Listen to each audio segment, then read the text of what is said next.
Hello friends, in this video we will learn what is exactly meant by magnetically coupled circuit and how it works. Let's see.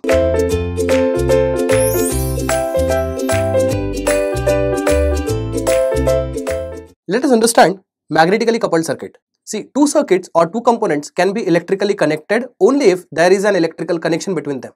But sometimes, like in transformer, you have seen the primary winding and secondary winding are not physically connected. They are in fact physically isolated, right? So they are connected. Still, you apply some energy at primary and you really see that energy gets transferred from primary to secondary with the help of magnetic lines of force. That is what we still called as magnetic connectivity. Even though electrically two circuits are disconnected, it might happen that two circuits gets coupled with the help of magnetism, right? That's what we called as magnetically coupled circuit. Since we have taken transformers example, so let's start with the same. Assume that there are two coils connected. In fact, not electrically connected to each other, but they would be magnetically coupled. How? Let's see. Suppose you give some energy source at coil number 1. Therefore, some current will flow through this. Because of the current flow through the inductor, some flux would be created over here. Some of the flux, as you can see, it gets linked with the coil. So you know the fact, if the supplied current is alternating in nature, it produces alternating flux in the coil. The second coil, even though it wasn't getting supplied, but then since it is experiencing change in flux, you know the fact, that is Faraday's law of electromagnetic induction. It says that when a coil experiences change in flux, the EMF gets produced in the same. So what will happen? The EMF also gets produced in the same coil, let's say V2. So as you can see, even though coil 2 wasn't getting supplied, but still it developed some EMF across it because of the Faraday's law. Now the thing is, we have to decide how strongly these two coils are coupled. Of course, these coils are coupled because as you can see, some EMF gets induced in this. Suppose what I do is, I shift coil number 2, let's say at this side. Then my question is, do you think energy will get transferred from primary to secondary this time? Then we would say, we can't say, but most of the time what I see, since this distance is quite larger, it might happen that whatever flux that produced in coil number 1 will not get linked with coil number 2 because of the far distant. So it might happen coil number 2 remains uncharged or coil number 2 doesn't get energy transfer from primary to secondary. So we have to establish some relation. How two coils are strongly coupled, how two coils are really isolated from each other, and that is decided by one factor called as a coupling factor. So let us understand what is meant by coupling factor.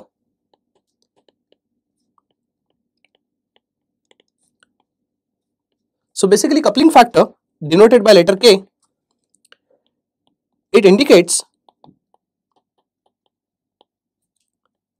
how strongly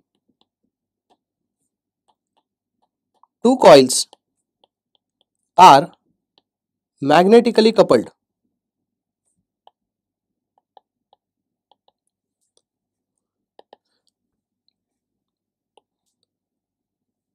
Don't get confused between transformation ratio, which is also denoted by letter K, and coupling factor is also denoted by letter K. So depending upon the problem and the application, you have to adopt that. So by definition, K is simply flux that is linking two coils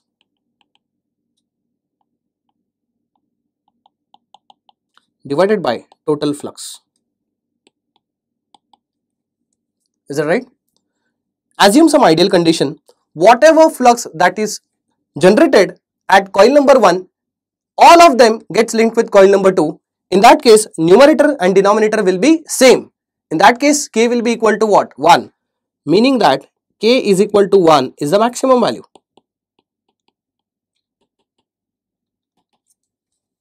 Even though practically it is not possible, some flux would be a leakage flux also. Assume that what I did is, I kept coil number 2 so far from coil number 1 in such a way that whatever flux that is generated at coil number 1, in that vicinity coil 2 is not present. So that flux is not able to link with coil number 2. In that case, what is the flux linking two coils? Can I say it is 0? In that case, when I say K is equal to flux linking two coils divided by total flux, so total flux would be definitely some number, but numerator, which is flux linking two coils, will be definitely 0. In that case, K equal to 0. That is nothing but the minimum value of K. Therefore, the value of K, that is coupling factor, will always lie between 0 and 1. K equal to 1 indicates it is the maximum value of K, that is strongly coupled, and K equal to 0 indicates, of course, they are even not magnetically coupled also. So this K is actually a coupling factor. It indicates how strongly two coils are magnetically coupled to each other. Now we will see a derivation for mutual inductance.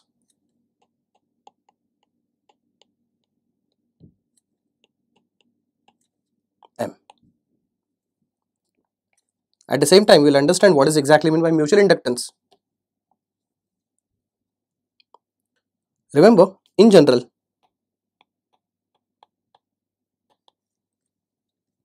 suppose you have a coil having inductor value L in Henry, through which, let's say, some alternating current is flowing, let's say I, because of which some alternating flux is generated over here, let's say phi. Then there is a relation between them, and that relation is L equal to N phi by I, where N indicates number of turns, phi indicates flux in Weber, and I indicates current which is flowing through an inductor which is responsible to generate the flux. So this is in terms of ampere. To understand mutual inductance, we should take an example of transformer. So let's take a transformer example.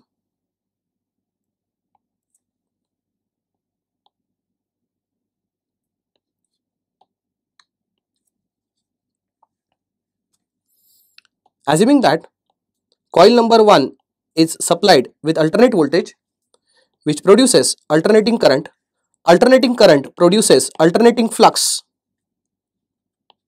in coil number 1 called as phi 11. What phi 11 indicates? Phi 11 is flux produced in coil number 1 due to current in coil number 1. So remember, phi 11 means flux produced in coil number 1 due to current in coil number 1.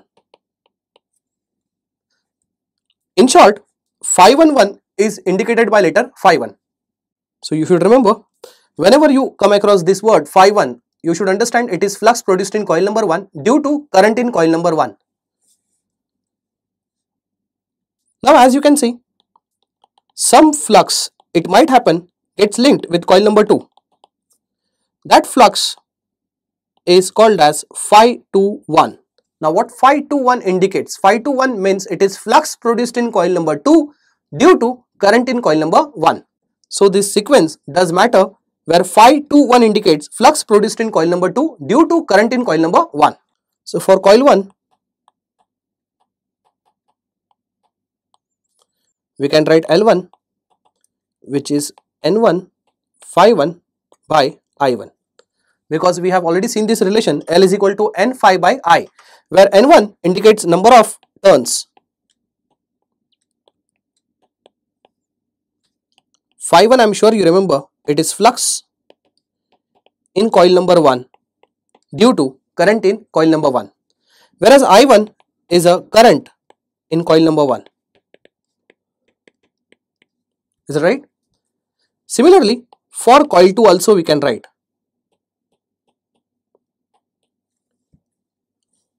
for coil 2, I have to also define inductor or inductance value. So in general relation says N phi by I. What N indicates? N indicates number of turns. So for coil 2, number of turns are N2. Is that right?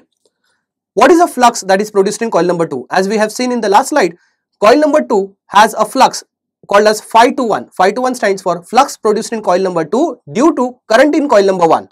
Therefore, that flux is called as phi 21. Is right? Divided by, we have to define a current. The current which is responsible to generate that flux. We know the fact that to produce phi 21, which current is responsible? It is not I2, it is actually I1. So what we can observe is induction in the coil 2 is not because of the self current, but because of the current which is in the opposite coil. Therefore, such induction is called as mutual induction, denoted by letter M. So M indicates it is a mutual induction or mutual inductor which is related with coil 2 now, whereas L1 is called as self inductance. So please remember, L1 is called as self inductance. The reason why it is called as self inductance, because there is an induction which is because of the self current. The reason for coil 2 we don't have self inductance because there is no self induction. The induction is because of the mutual current or the current which is in the opposite coil. So therefore, this is what we call as mutual induction for coil 2 and self induction for coil 1. Let me say equation number 1 here. Now what I did with case 1 was coil number 1 was supplied, coil 2 wasn't supplied. This time I'll make a case 2 where coil number 2 will be supplied and coil number 1 remains unsupplied. So here let us assume only coil 2 is supplied with alternating voltage which produces alternating current, because of which the flux which is produced in coil number 2 is an alternating flux called as phi 22. What phi 22 indicates? Phi 22 indicates it is flux that is produced in coil number 2 due to current in coil number 2. At the same time, some flux gets linked with coil number 1 also, called as phi 12 this time. And what phi 12 indicates? Phi 12 indicates it is flux produced in coil number 1 due to current in coil number 2. Therefore, for coil 2, this time we can have self inductance which is L2.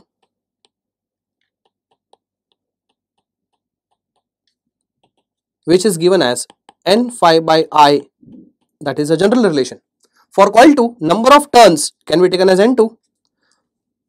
Flux which is produced in coil number 2 is referred to as phi 22. Phi 22 means flux produced in coil number 2 due to coil number 2 is getting supplied, and therefore it is in short called as phi 2. Whereas I stands for current which is responsible to produce that flux. And which current is responsible? Of course it is I2. So for coil 2 we have self inductance, and like we did in last case, now this time we have mutual induction for coil 1.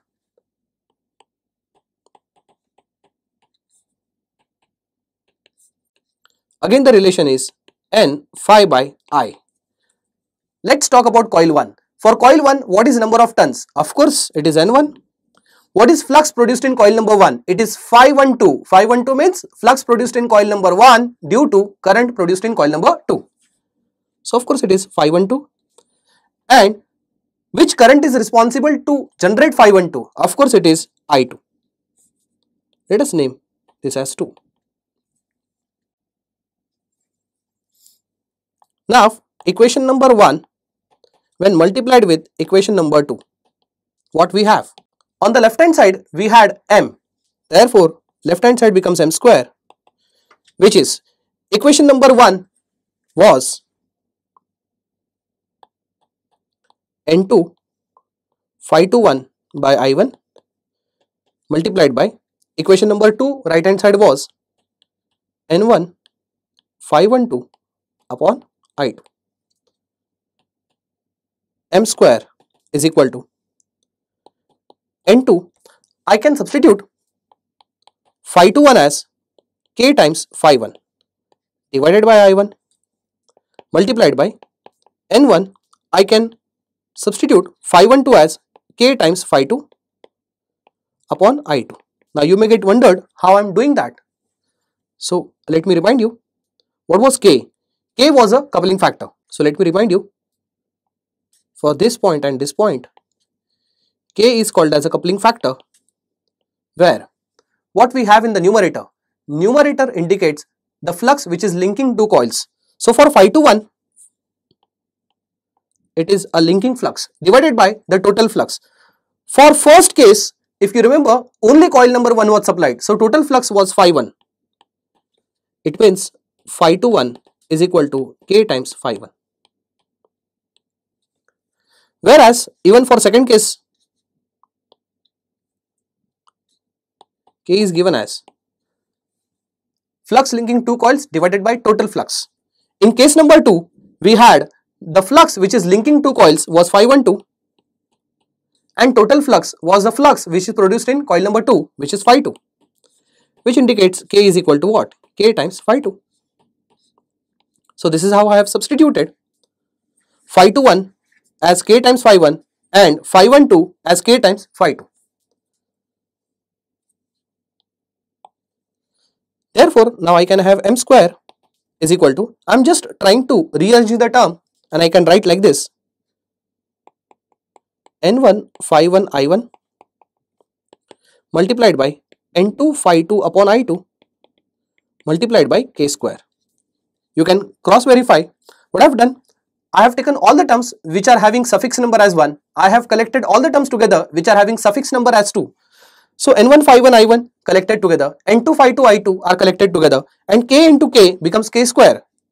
In fact, you should understand, I am writing K square first. n1 phi 1 I1 is nothing but forming L1, that is self-inductance L1. n1 phi 1 upon I1 indicates it is L1, n2 phi 2 upon I2 indicates it is L2. What does that mean? I can write M is equal to K under root of L1 L2. So this is the formula to calculate mutual inductance, where M is equal to K into under root of L1 L2, where L1 L2 indicates what? It indicates self-inductances for coil 1 and coil 2. K indicates what? Coupling factor. By having a product of K into under root of L1 L2 gives you M, that is mutual inductance. Referring to the same, sometimes you can calculate XM, that is mutual reactance, which is equal to K into under root of, instead of now L1 L2, I can write in the reactance form. So same formula you can use in reactance form also. The only difference is M have got unit as Henry. Please don't forget, it is inductance in Henry and this is reactance in ohms. I am sure you must have understood what is meant by coupling factor. You must have understood what is meant by mutual inductance as well as mutual reactance, and how to calculate them if the values of L1 L2 or XL1 XL2 as well as K is known to you. Thank you.